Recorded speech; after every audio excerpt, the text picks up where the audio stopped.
देखिए, आप पूछते हैं कि सनातन धर्म जिसको कहते हैं उसमें तमाम कहानियाँ प्रचलित हैं, तो वो कहानियाँ क्या झूठी हैं सारी या उनमें कोई बात है?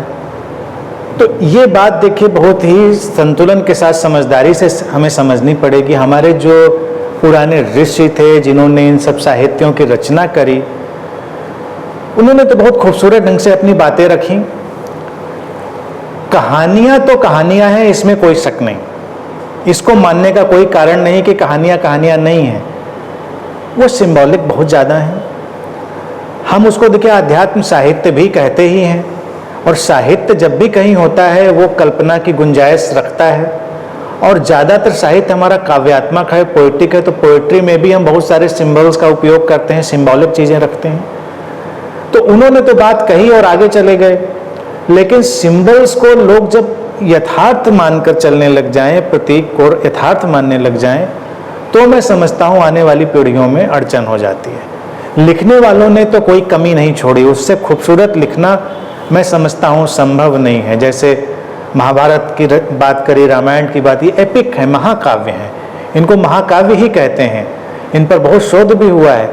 तो अगर आप उनकी सारी विषय वस्तु का अध्ययन करें तो इतना खूबसूरत लिखा गया है, लेकिन महाकाव्य है ना, ये तो बात कही गई है। महाकाव्य में कुछ यथार्थ और कुछ कल्पना और इन सबका मिश्रण करके हम चीज़ों को रखते हैं। बाद में जब लोग आए होंगे और प्रतीकों को नहीं समझ पाए होंगे, या फिर कुछ इतने चालाक लोग आ गए होंगे, क्लेवर लोग, जो लोगों का शोषण करना चाहते होंगे, उनको गुमराह करना चाहते होंगे, तो उन्होंने उन सब चीज़ों को इंटरप्रेट करना शुरू कर दिया होगा। नहीं नहीं, ऐसा हुआ, इसका मतलब तो ऐसा ही हुआ होगा। तो चीज़ें गड्ढ-मड्ढ होती चली गई। तो हम मिथहास को इतिहास मानने की जिद करने लगे। दो चीज़ें होती, मिथहास और इतिहास। मिथहास तो मिथक पर खड़ा है, उनको समझें क्या बात कही जा रही होगी, वो काव्यात्मक ही बातें होती हैं। अब हमारा ही कोई बहुत प्रियजन हो और हमसे किसी चीज़ की डिमांड कर रहा हो, जैसे भीष्म और अर्जुन का उदाहरण पूछा, उन्होंने तीर मारा और गंगा जी को वहीं निकाल कर उनके मुंह में डाल दिया। और मान लीजिए मेरे ही पिता हों और बहुत ही उनकी गंगा में आस्था हो, और वो मानते हों कि उनके मुंह में गंगा जल जाना चाहिए अंतिम समय में, और मैं गंगा जहाँ रहता हूँ वहाँ से बहुत दूर हूँ, तो मैं क्या करूँगा, उनकी मान रखने के लिए, उनकी बात रखने के लिए प्रयास करूँगा, जाऊँगा, और वो हो सकता है उतनी देर के लिए मैं सब कुछ जमीन आसमान एक कर डालूं जाने के लिए, जो संसाधन उस वक्त में अवेलेबल हो। आज के वक्त में तो चार्टर्ड प्लेन तक अवेलेबल है, अफोर्ड करने की बात है, हेलीकॉप्टर अवेलेबल है। हमने मान लीजिए अफोर्ड किया और गए हम और चले आए, उस पर हमने अपनी सारी पूंजी लगा दी। और पिताजी तो कमरे में पड़े थे, उनको तो पता नहीं था कि इन्होंने कितनी मेहनत करी इस गंगा जल को लाने में। उन्होंने कहा कि आ गया, हमने कहा बस कैसे आया, हमने कहा बस ऐसे गए और ऐसे ले आए, हाथ बढ़ाया और ले आए। तो कहेंगे नहीं नहीं बहुत अच्छा किया। अब उनको तो पीछे कहाँ पता है कितनी मेहनत करी गई है, कि पूरा सारा संसाधन इसमें लग गए हैं इसको लाने में। वो खुश हुए, बात खत्म हो गई। काव्यात्मक ढंग से फिर एक आध पीढ़ी और गुजर जाए तो कहेंगे कि बेटा इतना सक्षम था, पिताजी ने गंगा जल की मांग करी और उन्होंने उधर हाथ बढ़ाया और गंगा जल निकाला और दे दिया।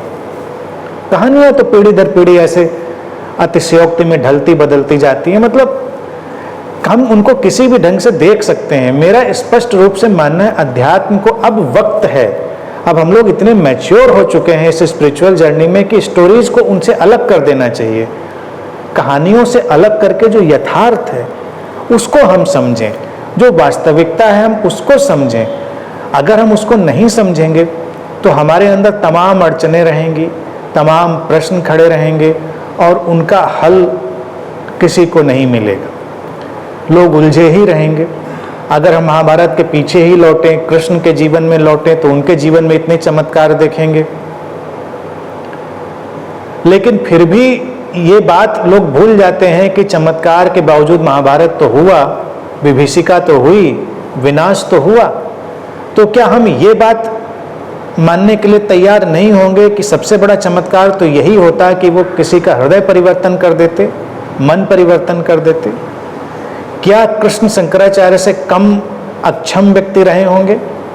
यानी अगर शंकराचार्य बहुत सक्षम थे शरीर से निकले, किसी मृत राजा के शरीर में गए और वहाँ से सब काम कर लिया, ज्ञान ले लिया, तो कृष्ण को तो हम पूर्ण अवतार की श्रेणी में रखते हैं। वो भी निकलते, धृतराष्ट्र के शरीर में जाते या दुर्योधन के शरीर में जाते तो पूरी कहानी अलग हो जाती, पूरी महाभारत अलग हो जाती। और फिर अगर वो कहें कि जिंदा नहीं जा सकते थे, वो तो मरने पे जाना होता है, उसमें शंकराचार्य तो मरने में गए थे भाई, जिंदा में थोड़े घुस गए थे किसी के शरीर में।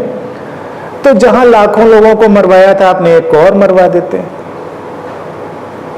जहां पर जब आपने कम दुष्टता का, लेसर इविल का चुनाव किया था कि इतना होगा, तो आप अपनी माया से, जो कि माया भी रचते थे आप, जो कि कहानियां कहते हैं कि माया भी रच देते थे, दिन का रात कर देते थे, पता नहीं क्या क्या कर देते थे, तो कोई माया रचते, धृतराष्ट्र दुर्योधन जिसको भी उसको मरवाते और उसके ताजे शरीर में घुसते, कहानी बदल देते। इतने झंझट में पड़ने की जरूरत क्या थी, कितना बड़ा महाभारत कराते। नहीं हुआ, क्योंकि ये होता ही नहीं, ये होता ही नहीं। किसी का मन बदल देना, दिल बदल देना इतना आसान होता तो ये समाज आज बदल ना गया होता, इतने लोगों को इतनी शिक्षाएं नहीं देनी पड़ती, इतने अभियान नहीं चलाने पड़ते। कृष्ण ने भी वही किया, बहुत यथार्थ से किया, अपनी बात कह दी, समझाने की कोशिश कर दी, जिसको समझ में आना था समझा, जिसको समझ में नहीं आना था वो नहीं समझा। तो ये कहानियां महज कहानियां हैं, लेकिन भारतीय दर्शन बहुत गहरा है, उसकी बहुत ऊंचाई है, और मैं समझता हूं इन कहानियों की वजह से उसकी ऊंचाई और गहराई धूमिल हुई है और उसकी चमक फीकी पड़ी है। तो अगर हम इन सबको उनसे हटाएं तो हम ये आज की इस पीढ़ी में उसको सामने ला सकते हैं कि भारतीय दर्शन कितना महान है। ये जरूरत है।